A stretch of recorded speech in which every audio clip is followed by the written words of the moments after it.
আমাদের সবারই আলুর পরোটা কম বেশি পছন্দের, তাই খুব সহজেই কিভাবে আলুর পরোটা বানানো যায় সেই রেসিপি নিয়ে হাজির। তো প্রথমেই আমরা কিছু আলুকে কেটে প্রেসার কুকারে সেদ্ধ করে নিয়েছিলাম। তারপর খোসাটা ছাড়িয়ে আলুগুলোকে ভালো করে স্ম্যাশ করে নেব।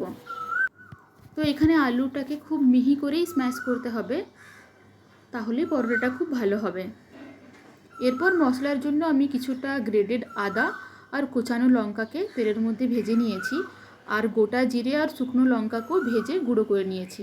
তো ওই মশলাগুলোই আমি এই আলুরটার সাথে মিশিয়ে দেব, আর দিয়ে দেব স্বাদ মতো লবণ।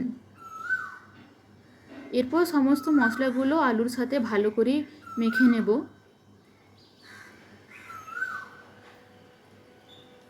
আর আলুটা মাখা হয়ে গেলে একটা থালার মধ্যে আমরা নিয়ে নিয়েছি কিছুটা আটা, আর তাতে দিয়ে দিয়েছি স্বাদ মতো লবণ। এরপর ওর মধ্যে দিয়ে দেবো কিছুটা সাদা তেল, ময়ানের জন্য এই সাদা তেলটা ব্যবহার করেছি।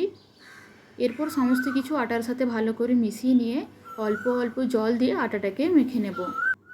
তো এখানে আটাটা যেরকম রুটি করার সময় মাখি সেরকম নরম করলে চলবে না, একটু শক্ত রাখতে হবে। এরপর লেচির মধ্যে একটা গর্ত করে দিয়ে দেব ওই আলুর পুরটা। তারপর চারপাশটা ভালো করে মুড়ে নেব। এরপর পরোটাগুলো বেলে নেব। তো এইখানে আমরা আটার পরোটা বানাচ্ছি, তো চাইলে ময়দারও বানাতে পারেন, তবে আমাদের আটাটাই বেশি পছন্দের। পরোটাগুলো আমার প্রায় বেলা হয়ে গেছে। এরপর একটা ফ্রাইং প্যানে তেল দিয়ে ওর মধ্যে দিয়ে দেব পরোটাগুলো। এরপর ভালোভাবে পরোটাটা উল্টে পাল্টে দুপাশটা ভালো করে লাল লাল করে ভেজে নেব। পরোটা আমার ভাজা হয়ে গেছে, খুব সুন্দর লাল হয়েছে পরোটাগুলো। দেখতেও যেমন সুন্দর হয়েছে, খেতেও সেই রকম সুন্দর হয়েছে। তো আপনারাও এইভাবে কখনো আলুর পরোটা বানিয়ে খেয়ে দেখবেন, নিশ্চয়ই ভালো লাগবে।